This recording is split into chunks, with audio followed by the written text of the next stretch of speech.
Selamat pagi, selamat siang, salam sejahtera untuk kita semua. Om Swastiastu. Ada Pak Madi ya. Yang saya hormati saudara Ketua, Wakil Ketua, dan seluruh anggota DPRD Kabupaten Mamuju Tengah yang terhormat. Yang saya hormati para asisten, staf ahli, para pimpinan-pimpinan OPD, para pejabat eselon 3, 4, yang saya hormati rekan-rekan media dan seluruh tamu undangan yang berbahagia. Alhamdulillah siang ini kita semua sehat dan bisa hadir secara bersama-sama dalam rapat paripurna jawaban pemerintah daerah atas pemandangan umum anggota DPRD 2 Raperda RKPJ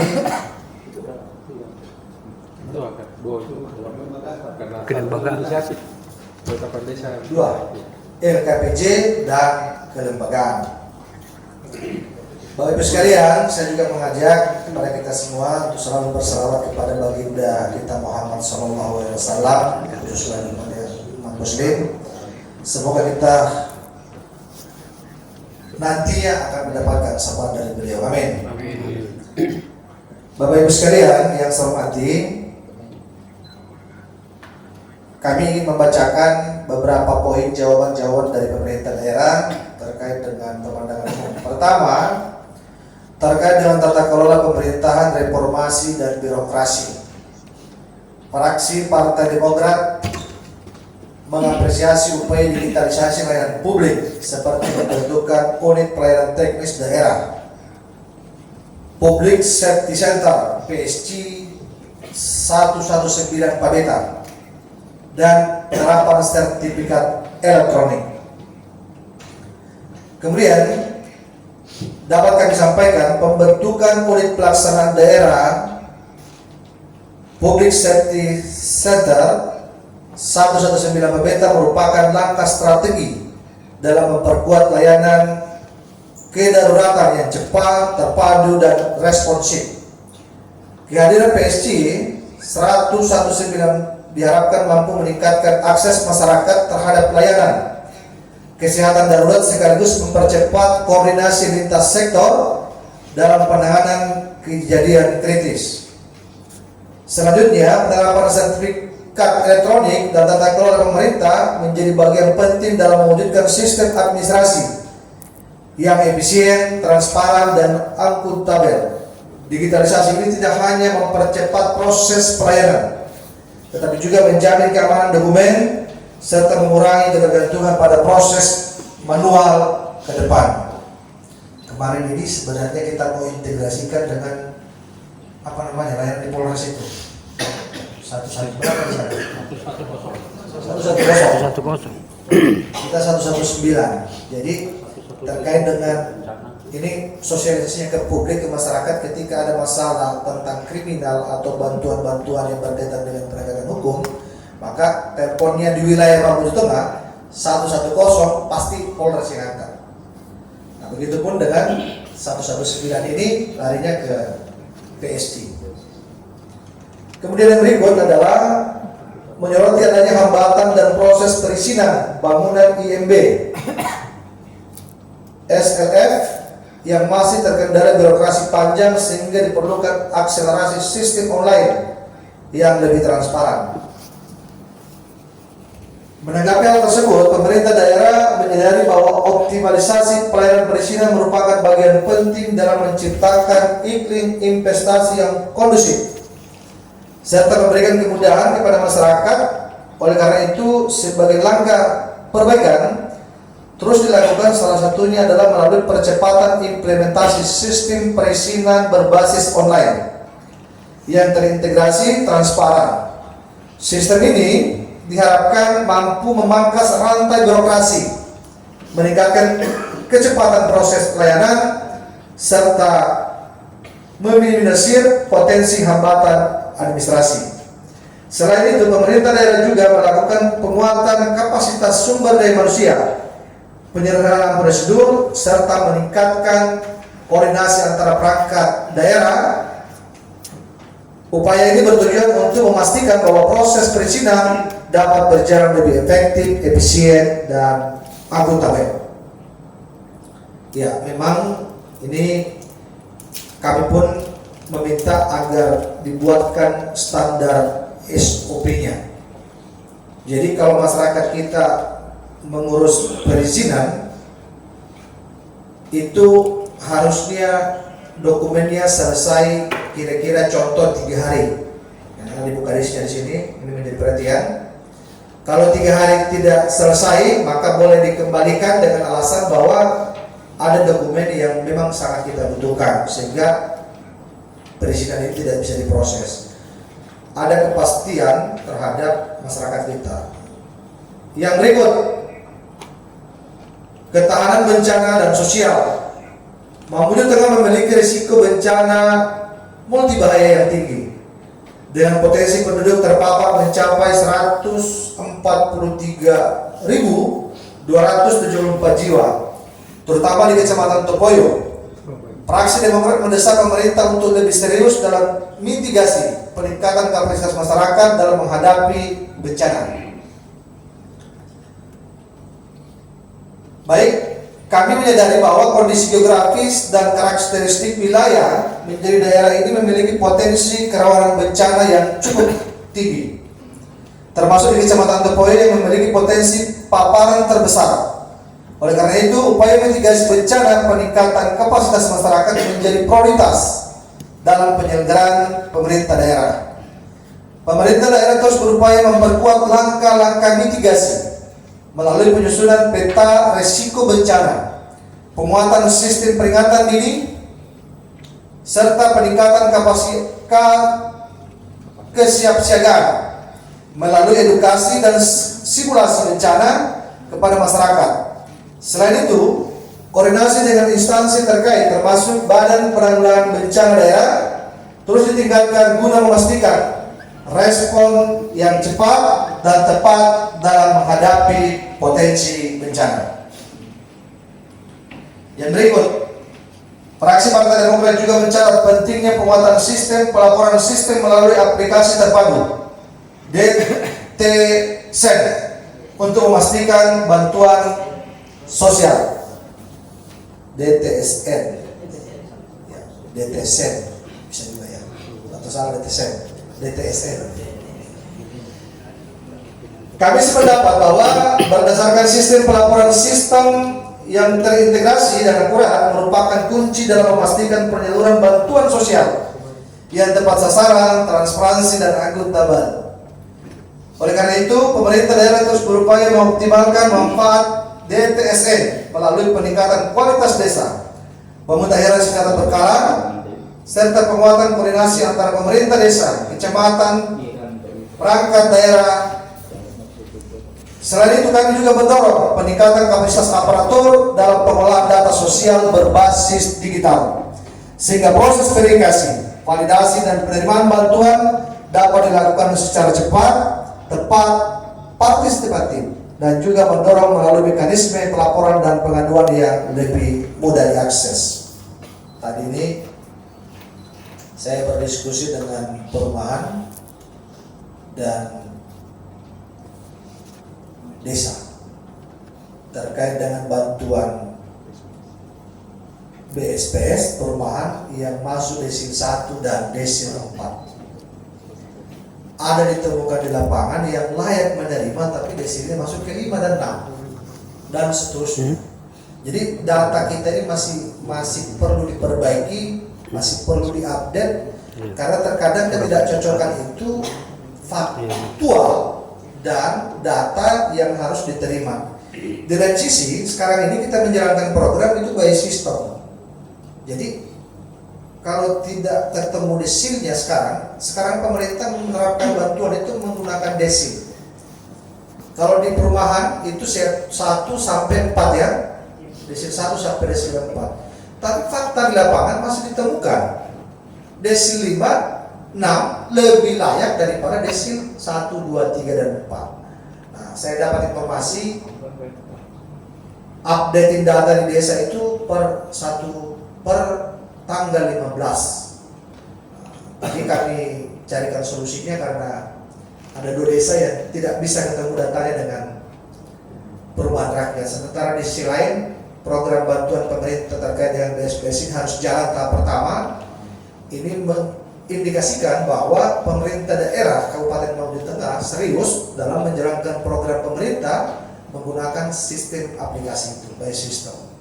Sehingga memang ya apa yang disampaikan teman-teman DPR ini memang penting untuk menjadi perhatian kita secara bersama-sama terkait dengan sistem. Karena itu ya upaya-upaya teman-teman di dinas sosial ini yang agak memang harus menjadi perhatian khusus terkait dengan update data.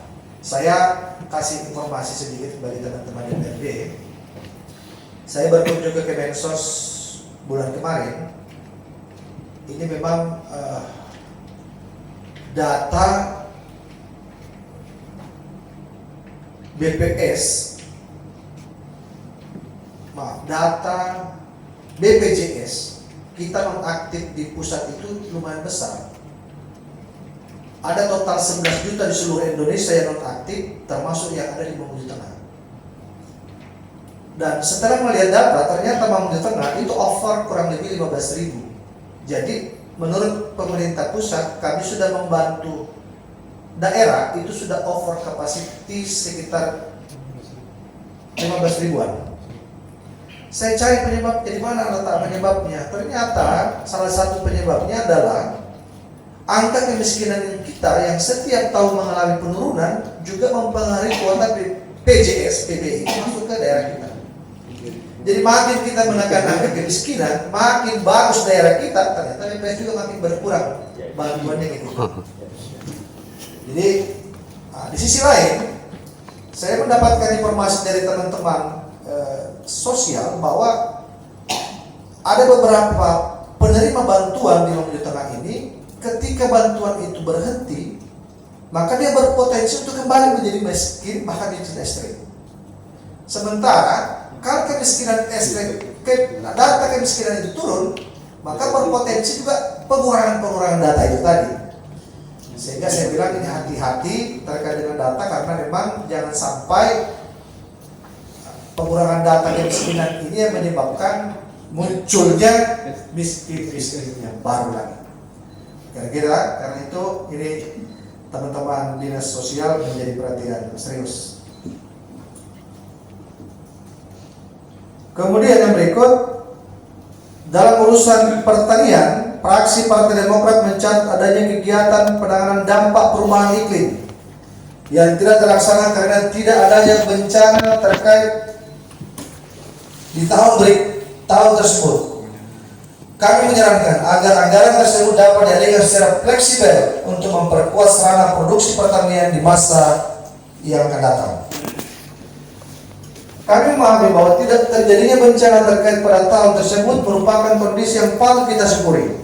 Namun demikian, kami juga sependapat bahwa perencanaan anggaran harus tetap adaptif dan responsif terhadap kebutuhan real di lapangan.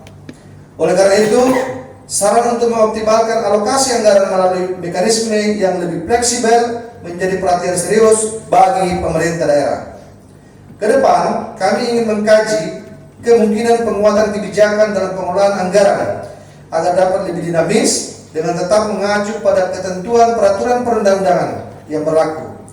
Salah satu arah kebijakan yang dipertimbangkan adalah pemanfaatan anggaran tersebut untuk mendukung peningkatan sarana prasarana produksi pertanian seperti penyediaan bibit unggul, pupuk serta alat mesin pertanian. Selanjutnya, pemerintah daerah tetap berkomitmen dalam upaya mitigasi perubahan iklim melalui pendekatan preventif dan peningkatan kapasitas pertanian.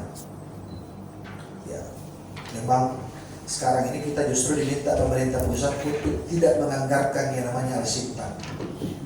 Alsintan sekarang ini terpusat dari pemerintah pusat.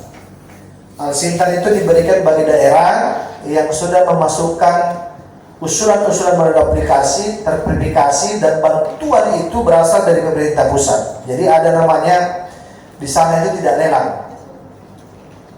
Ada penandatanganan MOU antara KPK, Kapolri, Kejaksaan, sehingga Kementerian Pertanian di mana area-area khususnya sawah yang membutuhkan bantuan alat pertanian itu langsung didistribusi. Nah, ada banyak bantuan yang kita sudah salurkan di Mamuju Tengah, tapi sepertinya belum cukup. Karena itu ini menjadi perhatian serius bagi kami terkait dengan saran dari teman-teman DPRD. Kemudian yang berikut adalah di sektor perikanan. Fraksi Demokrat mendorong realisasi pembangunan tempat pelelangan ikan dan penyediaan cold storage untuk peningkatan nilai jual hasil tangkap nelayan. Baik, kami sependapat bahwa ke depan TPI dan cold storage memiliki peran strategi dalam meningkatkan nilai tambah hasil tangkap nelayan, menjaga kualitas ikan, serta memperkuat posisi tawar di pasar. Ini cold storage susah disebut, padahal kulkas ji. Penyimpan pembekuan ikan. Cold storage itu bermacam-macam. Ada kapasitas besar itu yang menggunakan kontainer. Biasanya orang-orang yang menampung ikan langsung ekspor, kontainernya disimpan di situ. Ikan yang masuk, penuh kontainernya diangkat sama mobil.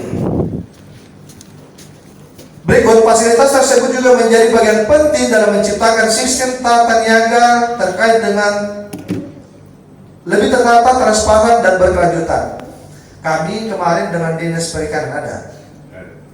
Oh ya, kami dengan Pak Muhammadiyah bersama dengan tim, ya, seperti yang disampaikan ini kami sudah mengusulkan terkait dengan kebutuhan kita ke pemerintah pusat, dan kemarin kita langsung diterima oleh Sekjen Kementerian Perikanan didampingi beberapa staf ahli menteri. Kami sudah mengusulkan hampir semua proposal kebutuhan kita, mulai dari sumber pupuknya, ikannya, peralatannya, peningkatan kapasitas tambak yang selama ini tidak produktif, dan seterusnya. Ada lebih 20 proposal Pak Kadis bawa yang kita sudah serahkan ke kementerian.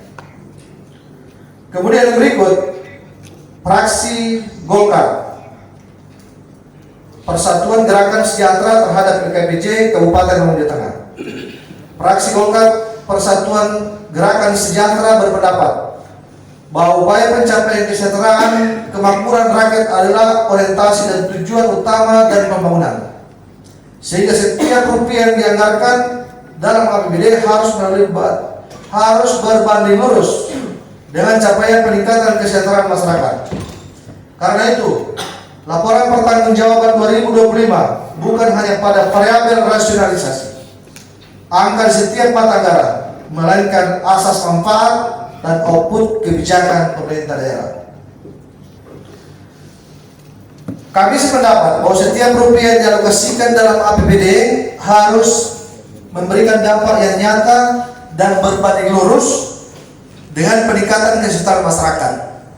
Oleh karena itu, pemerintah daerah mendorong penerapan penganggaran berbasis kinerja yang tidak hanya menitikberatkan pada aspek penyerapan anggaran, tetapi juga pada pencapaian output outcome yang terukur serta berkelanjutan.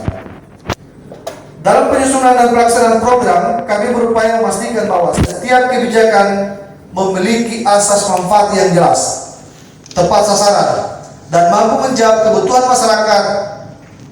Evaluasi terhadap pelaksanaan program juga terus dilakukan secara berkala guna memastikan efektif, efisien penggunaan anggaran. Ke depan, pemerintah daerah berkomitmen untuk memperkuat perencanaan yang berbasis data, peningkatan kualitas belanja daerah, serta mengoptimalkan pengawasan internal. Selanjutnya, terkait dengan tata batas wilayah, secara administrasi telah dilaksanakan penegasan dan penetapan batas wilayah Kabupaten Mamuju Tengah. Saat ini telah dilakukan pemerintah daerah mengajukan proses verifikasi data faktual Badan Informasi Geospasial BIG untuk mendapatkan persetujuan teknis sebagaimana bahan rekomendasi untuk Badan Hukum Daerah terkait dengan atas batas wilayah ke Kementerian Dalam Negeri Republik Indonesia. Selanjutnya, terkait dengan penyelesaian hak tenaga kesehatan, DPS dan pencemaran lingkungan, pemerintah daerah berkomitmen untuk segera menindaklanjuti dan menyelesaikan sesuai dengan ketentuan yang berlaku. Ini penyamaran lingkungan. Nah, kemarin kita apresiasi juga teman-teman DPR yang langsung menyikapi wacana di medsos ada air sungai Budong-Budong keruh. Nah, tiba-tiba langsung sidak ke mana ya, Trinity. Kemudian ada di Kire terkait dengan pencemaran limbah. Itu juga teman-teman DPR langsung sigap bersama dengan dinas terkait. Kami memang menyampaikan kepada dinas terkait saat ini tidak ada lagi perusahaan-perusahaan ini yang bisa spesialis di mata pemerintah. Di mata pemerintah semua sama, yang melanggar terhadap dampak lingkungan pencemaran ya harus ditindak dengan keras. Sekali lagi saya harus katakan ditindak dengan keras, karena kemarin saya sudah menyampaikan di Musrembang, perusahaan sawit di Mamuju Tengah ini hanya datang mengambil untung yang besar di Mamuju Tengah tanpa ada sepeser pun kontribusinya terhadap pemerintah daerah. Mereka kita akui angkutan TBS bayar PPN PPH, kemudian CPO angkutnya juga bayar PPN PPH, dan setelah saya hitung PPN PPH itu mencapai 200 bahkan 300 miliar per tahun, tapi larinya ke negara. PPN PPH itu pungut oleh negara melalui perpajakan. Dampak yang terjadi, kita hanya mendapatkan kerusakan-kerusakan jalan termasuk persoalan lingkungan. Jadi kita tidak dapat apa-apa atas kehadiran 5 pabrik yang ada di Mamuju Tengah. Betul dia berkontribusi terhadap kesejahteraan masyarakat karena sawit masyarakat masuk ke sana, tetapi ke pemerintah itu 0 rupiah dan tidak punya kontribusi apa-apa. Makanya kemarin perusahaan kami sudah wanti-wanti, mudah-mudahan surat Ibu Sekda sudah keluar. Kita minta semua CSR-nya tahun ini agar dilaporkan sebelum mereka action di lapangan. Kemarin Astra hadir, saya sampaikan segera laporkan CSR yang belum dilaksanakan. Tiba-tiba muncul CSR-nya di Topoyo. Baru disampaikan semua aktivitas yang dilaporkan, tiba-tiba dia langsung beraktivitas. Saya tidak tahu mau nyasarnya apa. Tapi kita apresiasi karena dia sudah memperbaiki jalan. Tapi harusnya berkoordinasi ke pemerintah daerah agar CSR mereka itu kita ketahui. Paling tidak tumpang tindih di pelaksanaan. Karena kita mengarahkan kepada proses intervensi urusan nasional seperti kemiskinan ekstrim, stunting dan seterusnya. Kira-kira begitu. Kemudian yang berikut adalah catatan praksi Nasdem gerakan restorasi terhadap LKPJ Kabupaten Mamuju Tengah tahun 2025. Praksi Nasdem gerakan restorasi menitipkan 6 poin. Pertama, komitmen terbuka untuk laporan program harus disampaikan secara transparan kepada masyarakat. Kedua, kesejahteraan berkelanjutan bagi program kerja tidak boleh sekedar seremoni, melainkan harus berdampak jangka panjang bagi rakyat. Yang ketiga, integritas aparatur, yakni pejabat harus bekerja jujur dan mengutamakan kepentingan rakyat di atas kepentingan pribadi dan golongan. Prinsip good governance untuk pengelolaan sumber daya harus bijak, efisien, dan terus dievaluasi. 5.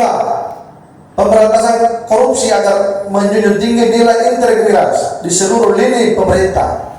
6. Menyelesaikan permasalahan menurut fraksi Nasdem mendesak pemerintah segera hak ASN P3K diselesaikan.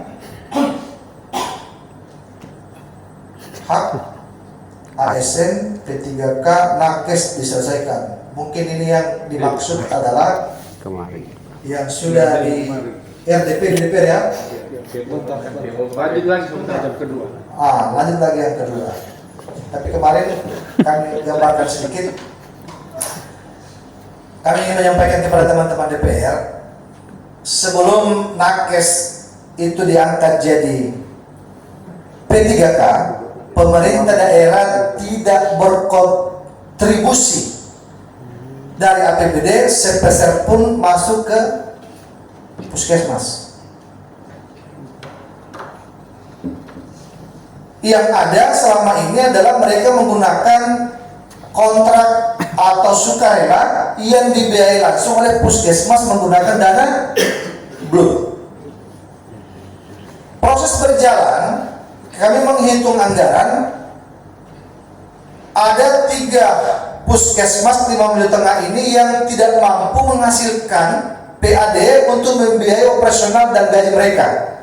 Di antaranya adalah Batu Parigi, Salwada, dan Polo Campak. Selebihnya itu berjalan normal. Tapi kebijakan pemerintah daerah memberikan insentif tambahan sebanyak 250.000. Sehingga dalam PK itu terjadi ada pemberian 250.000 dari pemerintah daerah. Begitupun yang ada di Dinas Kesehatan Pendidikan. Dinas Pendidikan awalnya kami lagi mencari tambahan pendapatan daerah untuk menutup. Karena kenapa? Selama ini guru-guru yang ada di sekolah itu dibiayai oleh dana BOS. Dana BOS boleh memberikan biaya bantuan kepada tenaga kontrak. Tetapi ke P3K itu tidak ada aturan mainnya.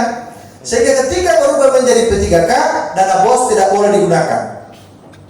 Apa yang kami lakukan?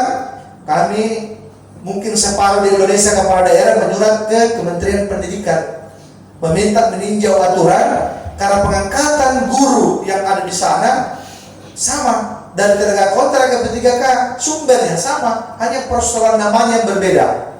Kebijakan itu diakomodir yang menyebabkan P3K guru itu masih dibayar oleh dana BOS. Nah, memang saya melihatnya ini ada miskomunikasi, ada informasi yang tidak sampai kepada teman-teman kita nakes. Harusnya memang di PK khusus untuk nakes itu harus dijelaskan bahwa kontribusi pemerintah daerah 250.000 selebihnya itu ditanggung oleh puskesmas. Padahal kan sebelumnya puskesmas bayar sendiri bisa. Kepala puskesmas. Kalau ditambah 250.000 menjadi tidak bisa. Gimana? Kan kira-kira begitu gambarannya. Hanya memang polemik di luar ini ketika kita tidak memberikan jawaban yang pasti, maka muncul asumsi-asumsi yang pertama adalah pemotongan. Siapa itu yang potong? Muncul asumsi pemotongan, dugaan-dugaan pemotongan dan seterusnya yang menyebabkan muncullah adik-adik kita demo dan seterusnya. Bagi saya tidak soal, kita bisa jelaskan itu. Intinya tidak ada pemotongan, dan kemarin Pak Wakil sampai malam saya suruh rapat dengan puskesmas. Pak Wakil tadi pagi saya hadir di kantor Bupati langsung melapor. Kami bersepakat dalam waktu singkat puskesmas akan menyelesaikan sisa dari 250.000 itu. Sebenarnya dalam rapat Zoom Ibu Sekda juga clear, tapi saya tidak tahu kenapa ada satu puskesmas yang tidak clear ini. Ya. Tapi sudahlah, ini menjadi pelajaran karena kami juga melihat ada kesalahan PK karena PK ini pukul rata. Harusnya di nakes ini PK-nya itu diuraikan bahwa 250.000 bersumber dari pemerintah daerah, sisanya itu bersumber dari BLUT. Dia muncul pertanyaan lagi, kenapa rumah sakit lebih besar daripada kami? BLUT itu bayar sendiri juga. Kami tidak, pemerintah daerah juga tidak bantu ke sana. Hasil pendapatan rumah sakit mampu membiayai urusan-urusan yang di sana. Muncul lagi pertanyaan, kenapa pegawai-pegawai kesehatan itu terima full dari pemerintah daerah? Ya, terima full pemerintah daerah karena mereka tidak punya pendapatan, mereka bukan BLUT. Yang BLUT di sini itu hanya puskesmas dan rumah sakit kita. Jadi sepertinya ada juga yang melihat ke kiri, oh kenapa di sana dibayar? Melihat ke dinas pendidikan, oh di sana dibayar full. Dia tidak tahu kalau yang bayar di sana, mereka juga yang bayar di sana menggunakan dana BOS. Jadi ini kira-kira yang dimaksud dengan poin ke 6 ini. Tapi saya kira kemarin ini sudah ada solusi terkait dengan Hanya memang mungkin informasi di tingkat atas ini tidak sampai ke nakes-nakesnya, sehingga harapan dia nakes ketika penandatangan PK yang ditandatangani 400.000 itu diterima 400.000.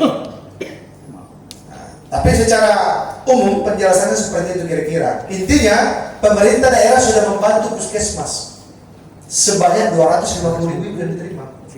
Nanti teman-teman hearing lagi. Nah, ini salah satu mungkin informasi yang saya dapatkan dari tim-tim teknis kami di pemerintah daerah. Kemudian terkait dengan komitmen transparansi, pemerintah daerah terus berupaya meningkatkan keterbukaan informasi publik melalui penyampaian laporan program secara terbuka dan mudah diakses oleh masyarakat. Hal ini menjadi bagian penting dalam pembangunan kepercayaan publik serta mendorong partisipasi masyarakat dalam proses pembangunan. Yang berikut, dalam rangka mewujudkan kesejahteraan berkelanjutan, kami memastikan bahwa setiap program kerja dirancang dengan pendekatan berbasis kebutuhan dan kebutuhan dan dampak jangka panjang, sehingga tidak hanya bersifat seremoni, tetapi memberikan manfaat nyata bagi masyarakat. Yang berikut, pemerintah daerah juga menaruh perhatian serius terhadap integritas aparatur, penguatan nilai-nilai profesionalisme, kejujuran, dan akuntabilitas terus ditanamkan agar seluruh pejabat dan aparatur bekerja mengutamakan kepentingan masyarakat. Penerapan prinsip good governance menjadi landasan utama dalam pengelolaan sumber daya daerah. Kami terus melakukan perbaikan dan perencanaan pelaksanaan serta evaluasi program agar berjalan secara efisien dan efektif. Dalam upaya pemberantasan korupsi, berbagai langkah preventif dan penguatan sistem pengawasan internal terus dilakukan penciptaan tata kelola pemerintahan yang bersih. Jadi Bapak Ibu sekalian, zona integritas yang dilakukan survei oleh BPI, KPK di 2025 kemarin, zona hijau satu-satunya itu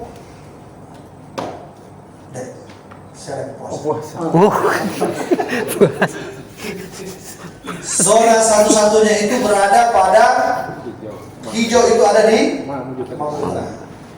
Itu berkat partisipasi kita semua. Kemudian capaian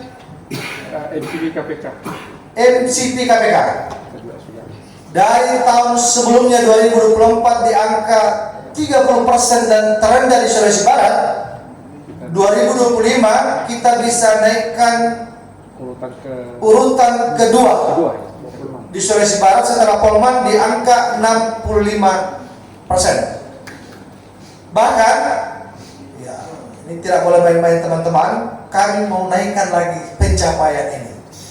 Ini adalah salah satu bukti transparansi yang diminta oleh KPK. Contohnya, mana itu model perencanaanmu, buka itu aplikasi kita ini, SIPD.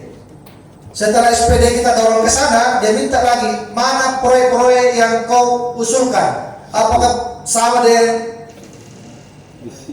siapa yang mengerjakan, bagaimana prosesnya, dan seterusnya, semua diupload by dokumen.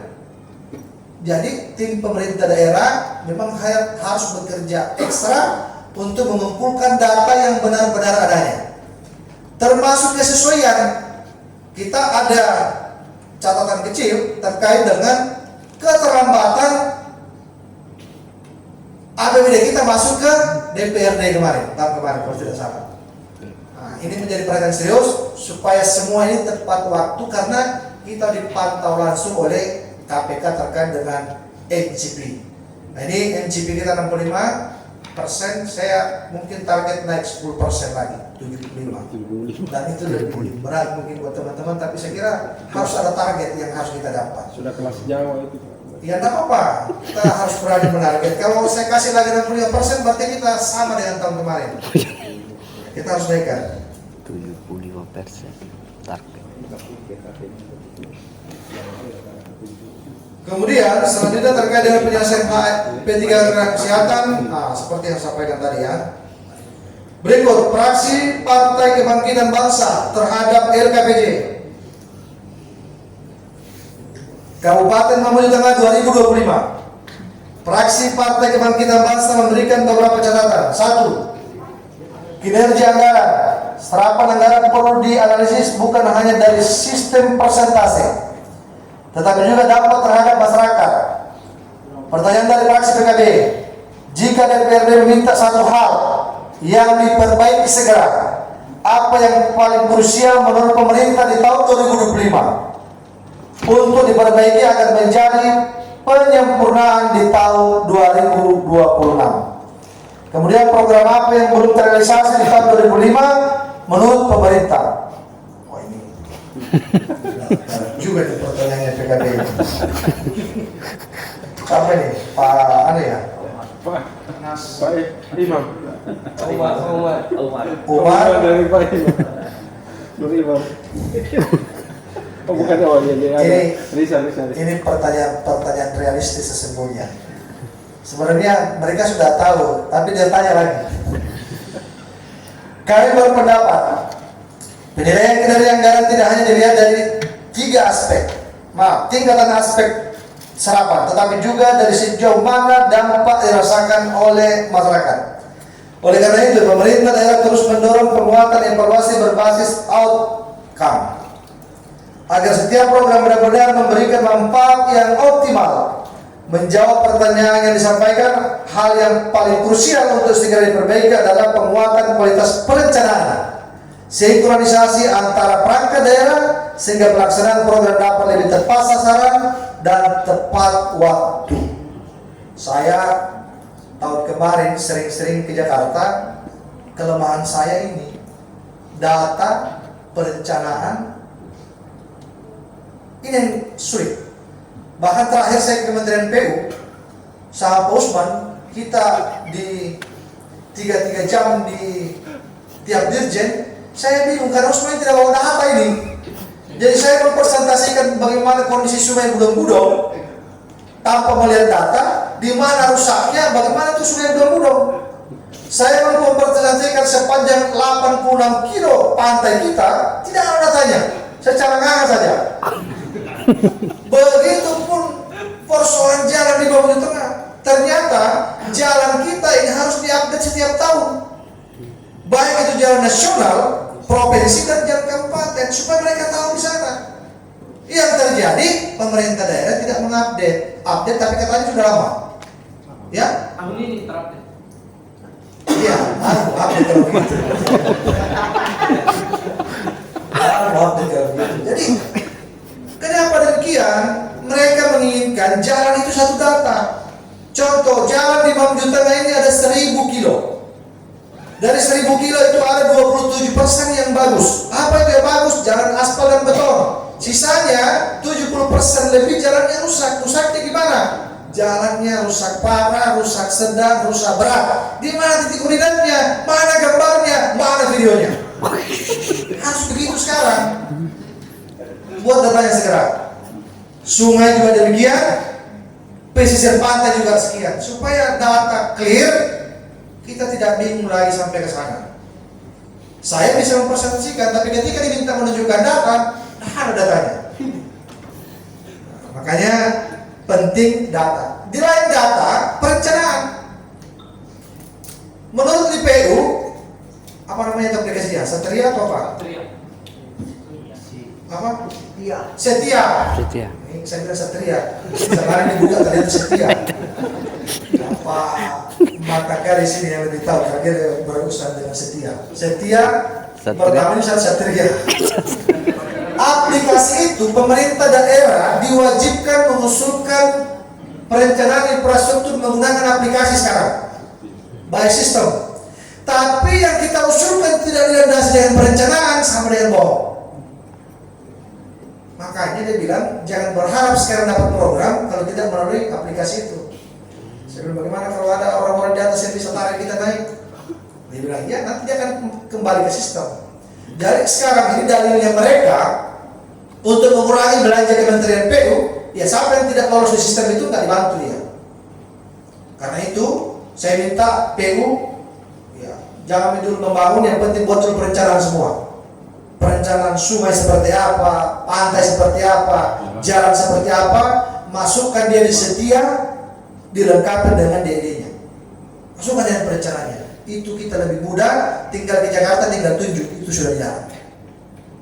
Nah, itu kira-kira gambarannya. Karena ini termasuk sinkron data kita di kabupaten dan data pemerintah pusat. Jadi kira-kira itu Pak Dewan terkait dengan data, perencanaan dan sinkronisasi data. Adapun terkait dengan program monitorisasi secara optimal pada tahun 2025. Hal tersebut umumnya disebabkan oleh kendala administrasi, penyelesaian regulasi, serta keterbatasan waktu pelaksanaan. Pemerintah daerah akan melakukan evaluasi menyeluruh terhadap program-program tersebut guna memastikan dapat dilanjutkan dan atau sesuaikan pada tahun berikutnya.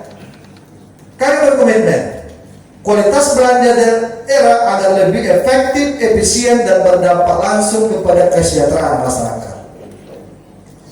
Jadi dalam kondisi sekarang, ya saya minta teman-teman DPRD, kalau APBD kami sorot ke DPR lantas tidak punya manfaat terhadap masyarakat, ya harus dipertimbangkan. Karena kondisi sekarang ini, ya saya pun mengalami efisiensi yang berat tahun ini. Di kantor bupati sudah tidak ada makan minum tahun ini. Biaya belanja baju pun kita sudah tidak dikasih. Apa bedanya dengan tahun lalu? Katanya uang tidak cukup. Belanja kesehatan pun sudah dipangkas. Tidak ada lagi, bukan dipangkas, tidak ada. Saya bilang ya sudah, itulah kondisinya. Artinya apa? Kita betul-betul melakukan efisiensi dimulai dari internal kita. Dan kita berharap mudah-mudahan tidak ada gejolak akibat perang, karena saya belum ada tentara berhenti, yang menyebabkan tahun ini bisa berpotensi menyebabkan negara akan melakukan pemangkasan terhadap daerah. Bapak Ibu sekalian, asumsi APBN tahun ini minyak 70 US dollar per barel. Sekarang harga minyak 125. $1 per barel naik di sana, di sini naik triliunan. Bahkan saya dengar APBN kita sudah over ke angka 3%. Tapi sekarang ini yang mulai dipangkas adalah kementerian. Saya ragu jalan ini belum jalan nasional ini kena juga dia. Termasuk saya dengar relaksasi anggaran bendungan Budong-Budong yang tadinya ratusan miliar tinggal puluhan miliar. Semua direlaksasi kembali untuk menutupi defisit APBN hanya gara-gara BBM saja. Nah, syukur-syukur ya, boleh dilihat di beberapa negara yang mengalami kenaikan. Di Indonesia saat ini mulai stabil, aman.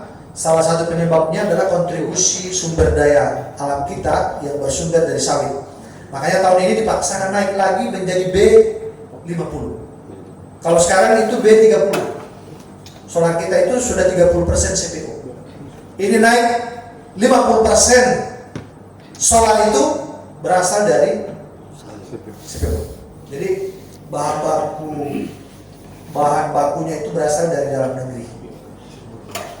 Ini mungkin strategi pemerintah untuk menutup ruang-ruang defisit. Kemudian efektivitas program. Masih ditemukan program yang outputnya ada, tetapi outcome-nya belum terasa.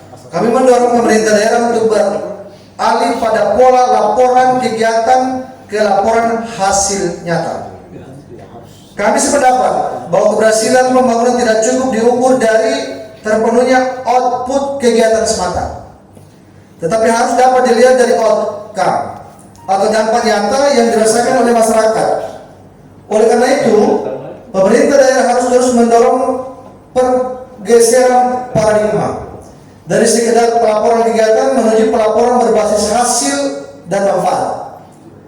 Upaya yang dilakukan antara lain melalui penguatan perencanaan berbasis kinerja, penajaman indikator outcome, yang lebih terukur serta peningkatan kualitas monitoring dan evaluasi program secara berkala. Selain itu, kami juga mendorong perangkat daerah untuk lebih fokus pada program prioritas, memiliki daya ungkit tinggi terhadap peningkatan kesejahteraan masyarakat. Jadi memang untuk tolak ukur pemerintah, sesungguhnya di luar ini keberhasilan pemerintah itu diukur dari seberapa banyak yang direncanakan di RPJMD dan seberapa banyak yang direalisasikan. Itu sesungguhnya dalam tolak ukur kinerja pemerintah. Tapi tolak ukur publik tentu berbeda. Apa yang mereka rasakan, apa yang mereka lihat, sehebat apapun keberhasilan kita di pemerintah, kalau jalannya rusak, nggak ada, kan begitu. Menurut data BPS kita menunjukkan pertumbuhan ekonomi cukup bagus dari 3% 2024, tahun 2025 ini 5,sekian%. Kalau dibawa ke publik nggak ada arti itu, karena jalannya masih rusak. Kan kira-kira begitu. Sehingga ya, cara pandang kita untuk mengukur keberhasilan pemerintah tidak hanya semata-mata melihat kasat mata, tetapi ada barometer-barometer tertentu yang mesti kita padukan. Termasuk keberhasilan pemerintah diukur melalui kebijakan yang telah direncanakan dan seberapa banyak yang mereka laksanakan. Kira-kira seperti itu. Kemudian yang berikut, pelayanan publik. Keluhan masyarakat terkait dengan pelayanan dasar seperti kesehatan, pendidikan, dan administrasi menjadi keluhan masyarakat terkait pelayanan dasar seperti kesehatan, pendidikan, dan administrasi menjadi. Sampai di mana nih? Berikut, kami menyadari bahwa pelayanan dasar merupakan wajah utama kehadiran pemerintah di tengah masyarakat, sehingga kualitas yang harus ditingkatkan. Berbagai keluhan yang muncul terjadi, bahkan evaluasi penting bagi pemerintah daerah untuk melaksanakan perbaikan secara menyeluruh, baik dari aspek sistem, sumber daya manusia maupun sarana dan prasarana pendukung. Upaya telah akan dilakukan antara lain peningkatan kapasitas profesionalisme aparatur, penyederhanaan prosedur pelayanan, serta penguatan pengawasan internal. Selain itu, pemerintah daerah juga mendorong pemanfaatan teknologi informasi guna mempercepat dan mempermudah akses bagi masyarakat. Kami juga membuka ruang partisipasi masyarakat melalui mekanisme pengaduan yang lebih responsif sebagai bagian dari upaya perbaikan berkelanjutan. Setiap masukan dan keluhan akan ditindaklanjuti secara serius sebagai bentuk komitmen dalam peningkatan kualitas pelayanan. Untuk urusan pelayanan ini saya konsisten. Saya sejak Ketua DPR mengatakan keberhasilan pemerintah itu tidak hanya diukur seberapa panjang jalan dibangun, seberapa banyak gedung yang dibangun, tetapi pelayanan publik itu menjadi tolak ukur utama sebagaimana keberhasilan pemerintah. Karena itu di sektor-sektor layanan ini menjadi prioritas kita untuk memperbaiki layanan-layanan yang ada, termasuk rumah sakit kita. Rumah sakit kita sekarang pasca direkturnya mundur, kami angkat direktur pelaksana tugas. Mungkin dalam waktu dekat kami akan menyeleksi tanpa intervensi siapapun. Kami akan mengangkat direktur yang punya kapasitas yang bisa membawa rumah sakit kita yang jauh lebih baik. Ini yang kami lakukan, terutama urusan-urusan pelayanan. Di sana, saya sering hadir di rumah sakit untuk berdiskusi terkait dengan pelayanan. Kita ingin masyarakat itu dilayani dulu baru ditanya. Menurut teman-teman di sana, SOP-nya itu ditanya dulu. BPJS-nya apa? Ada umumkah BPJS atau apa? Saya bilang jangan nih, dibalik dulu. Dia bilang biasanya kalau dibalik, pengalaman rumah sakit di Indonesia ini selalu rugi. Saya bilang urusan rugi di belakang dilihat. Maka saya minta di sana layani dulu, obati dulu, baru bertanya dia pasien umum atau BPJS. Kami rubah paradigma itu, walaupun standar pelayanannya di sana seperti itu. Karena masyarakat ini sudah sakit, datang lagi ke UGD kotanya masalah itu tambah sakit. Kalau dia tidak punya BPJS, apalagi kalau dia punya BPJS-nya tiba-tiba non aktif lagi, sakit dia. Karena itu kita ingin memaksimalkan. Bahkan Bapak Ibu sekalian, mungkin di April ini kita mulai lelang pusat rumah sakit IPC. Kita ingin update rumah sakit kita 7.000 meter berlantai 3. Pas tulisan landmark itu rumah sakit, ya kira-kira di situ, sekitaran situ belakangnya. Kami sebenarnya sudah membebaskan di belakang. Tapi ketika datang tim dari UNHAS mengatakan, Pak, rumah sakit IPC ini sedikit lebih mewah daripada yang ada. Dan sayang kalau dibawa ke belakang. Sementara rumah sakit ini akan terintegrasi dengan fasilitas yang lain. Saya bilang silakan kaji sendiri, gimana titiknya. Dia turunlah, dia tunjuklah itu dia di belakangnya landmark itu. Dia bangun kurang lebih 7.000 meter berlantai 3. Karena standarnya seperti itu. Minimal lantai 3. Kalau tanahnya sempit kayak memasak bisa naik lantai 4. Saya bilang, saya kemarin minta lantai 2. Kalau lantai 2 kita kurang biaya operasional. Bahkan kami awalnya meminta rumah sakit ini dipindah ke Tabolang atau dipindah ke Polohu. Tapi Kementerian Mati-matian menolak dengan alasan pertama bahwa kami masih membutuhkan gedung yang lama, fasilitas yang lama yang harus terinterkonektif dengan rumah sakit yang baru. Sehingga saya katakan di sana Pak potensi likupaksi, saya takut-takutin. Bahkan ini sampai 30 meter. Dia bilang itu tanggung jawab kami. Gak usah diurus itu. Dia datang sondir kedalamannya 12 sampai berapa? 24. Saya bilang ya terserah, biaya yang besar dia tanggung jawab kami. Nah, saya dapat informasi biayanya kurang lebih 170 M perencanaan kemarin, ditambah cashnya kurang lebih 80 ya, kira-kira mudah-mudahan 250 miliar tahun ini kita akan dibangunkan rumah sakit. Ini tujuannya agar mempermudah pelayanan kesehatan kita terhadap masyarakat kita. Sampai di mana tadi?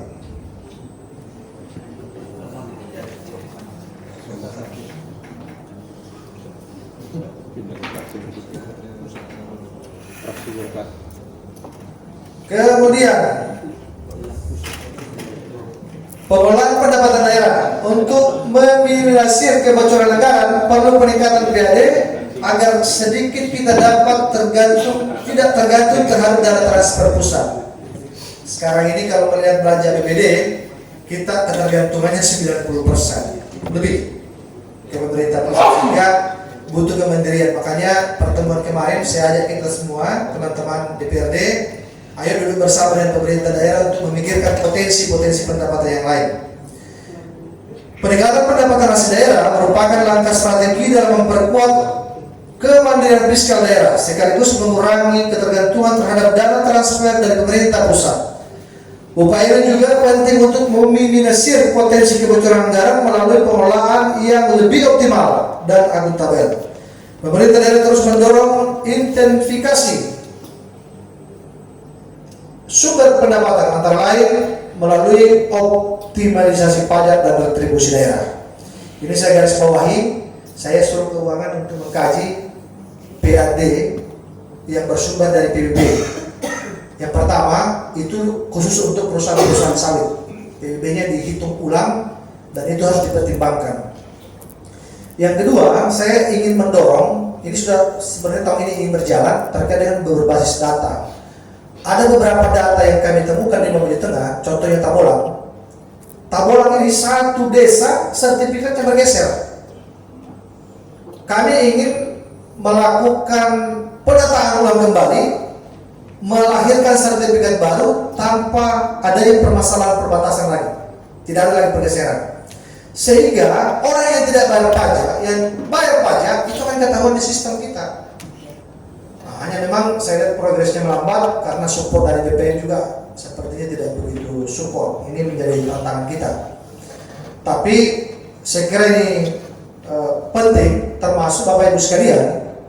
Saya turun ke lapangan mengecek berapa pajak untuk kebun sawit. Kalau saya tidak salah, ada orang keuangan.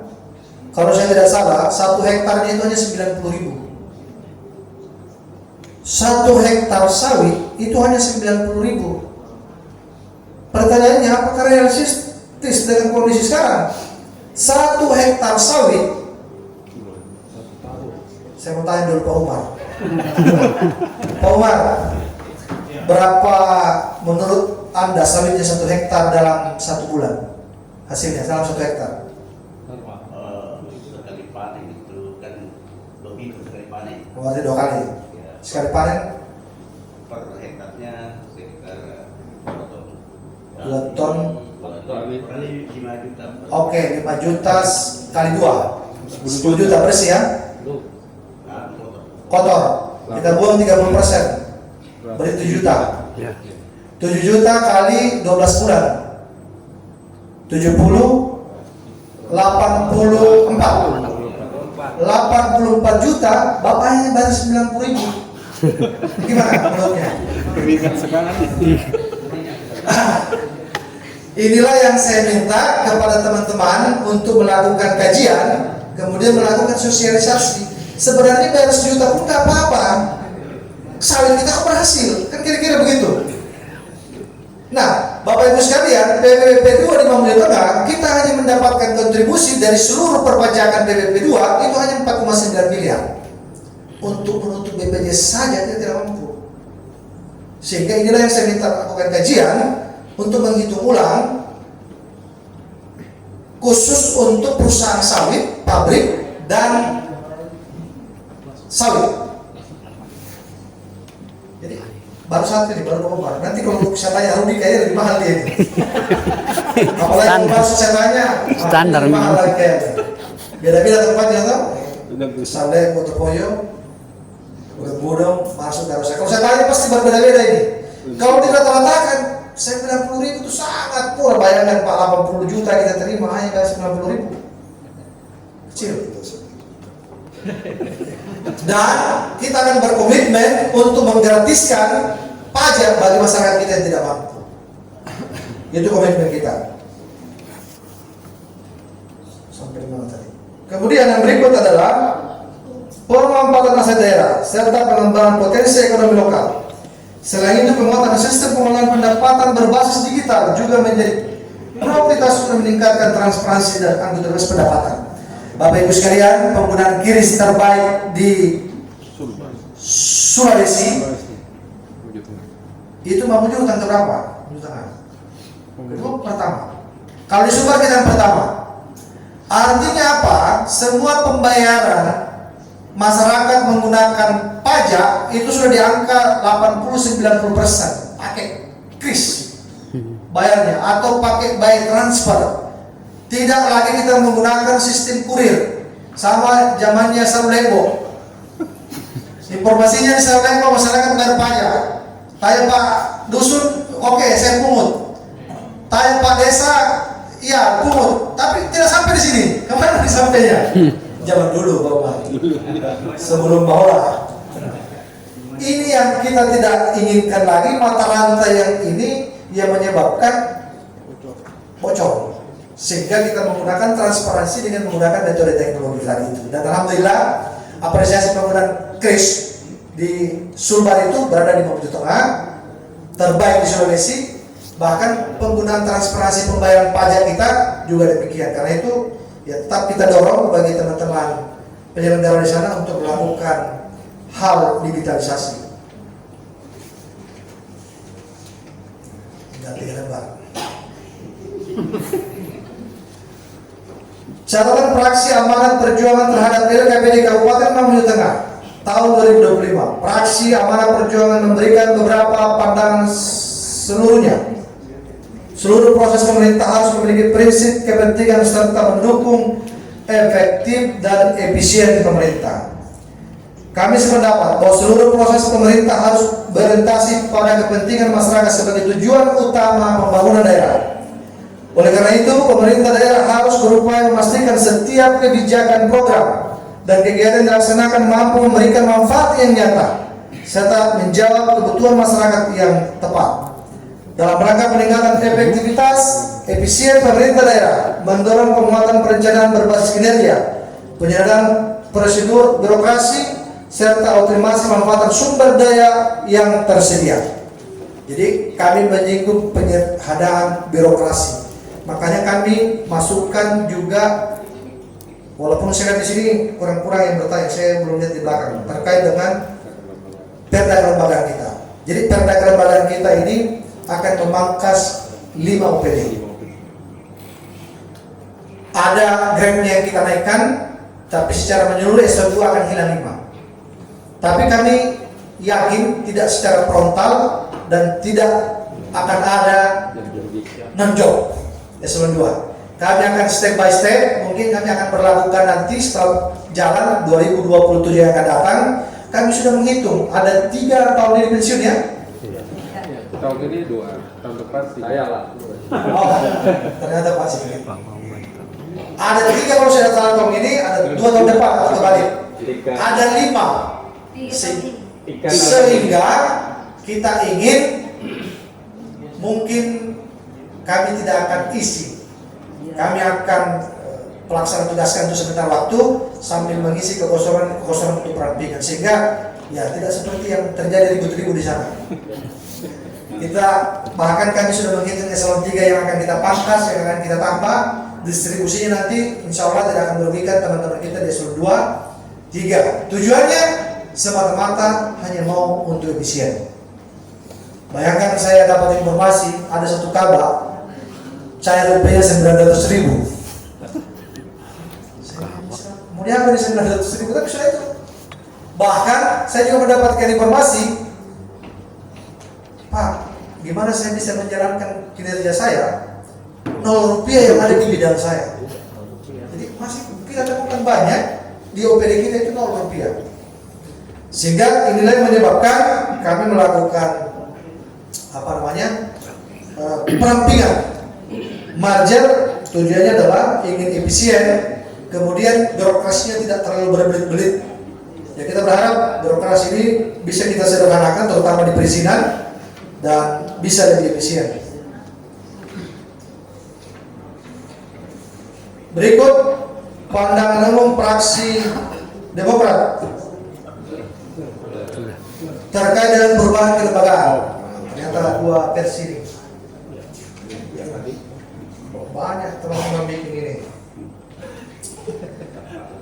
Fraksi Demokrat memberikan poin-poin pandangan umum antara lain adalah kelembagaan sebagai sarana akselerasi visi Kabupaten Mamuju Tengah, kemudian efisien melalui penghapusan dan penggabungan unit, kemudian masa transisi dan keberlangsungan jabatan.